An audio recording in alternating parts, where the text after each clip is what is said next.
Par Larry Hodgson 23 avril 2017. Le tussilage, belle fleur, plante médicinale ou mauvaise herbe? Le tussilage au printemps, notez l'absence de feuilles. Photo, Stéphane Lefnaye, Wikimedia Commons. Le tussilage Tussilago farfara est, dans certaines régions, la première fleur à s'épanouir au printemps. Ces belles fleurs jaunes sortent très tôt, dès février dans les régions au climat doux, aussi tard qu'en mai dans le nord. Elles sont jaunes et ressemblent aux fleurs de pissenlit Taraxacum officinal. D'ailleurs, après leur épanouissement, elles portent des aigrettes blanches comme un pissenlit. Et les deux plantes sont de la même famille, les Astéracées. Le résultat est que beaucoup de gens prennent le tussilage pour un pissenlit, du moins pendant la floraison. Les distinguer est toutefois très facile. Contrairement au véritable pissenlit, le tussilage fleurit à nu, les feuilles sont encore absentes et ne paraîtront qu'après la floraison. Quand le véritable pissenlit fleurit, cependant, il y a une rosette de feuilles dentées à sa base. Les Romains l'appelaient Filius ant patrem, fils avant le père, pour cette curieuse habitude de fleurir bien avec la feuillaison. Deux plantes différentes?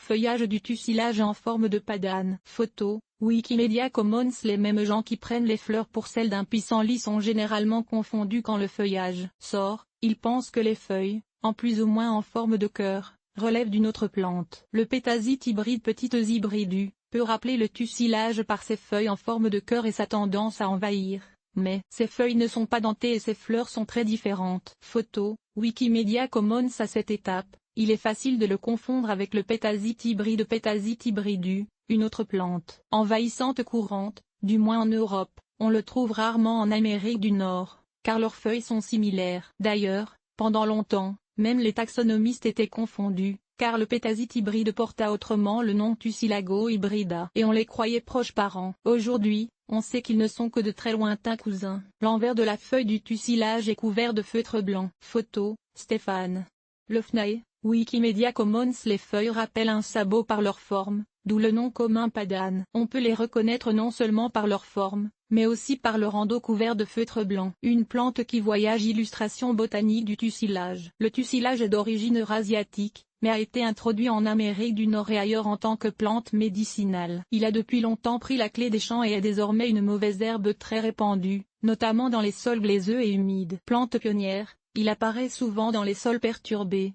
notamment sur les terres de remblai. Avec ses feuilles denses et larges, il étouffe les plantes indigènes et peut arriver à dominer le paysage. Cependant, il aime le soleil et disparaîtra peu à peu quand des arbres et arbustes s'installent et créent plus d'ombre. Une plante médicinale. Le tussilage est populaire en herboristerie. Le tussilage a une longue histoire d'utilisation médicinale, notamment comme antitussif. D'ailleurs, le nom tussilago, et donc aussi tussilage, vient du latin tussi, toux, et aguerre, chasser, car il chasse la toux. Encore de nos jours, cette plante est très prisée en herboristerie, où l'on utilise les feuilles et les fleurs fraîches et séchées comme antitussives, adoucissantes, anti-inflammatoires et astringentes. Les fleurs et jeunes feuilles sont comestibles aussi et peuvent servir de légumes. Toutefois, les feuilles et surtout les fleurs contiennent des alcaloïdes toxiques pour le foie. Ainsi l'utilisation du tussilage n'est pas recommandée pour les personnes ayant des problèmes de foie ni pour les femmes enceintes ou celles qui allaitent. Comment le contrôler? Le tussilage est l'une des mauvaises herbes les plus difficiles à contrôler. Photo, Chabi 237.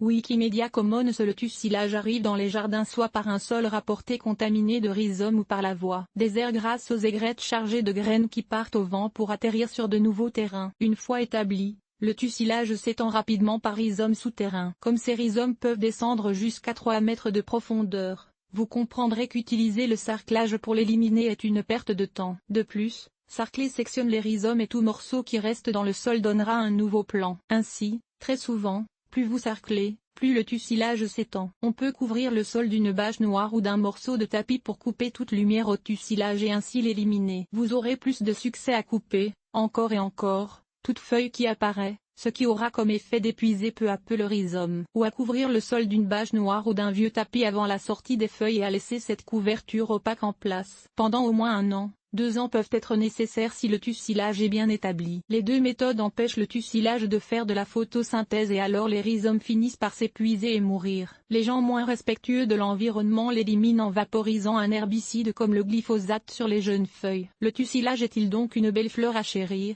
une plante médicinale à utiliser ou une mauvaise herbe à éliminer? Il est tous les trois, évidemment, tout dépend de votre attitude, de vos besoins et de vos attentes.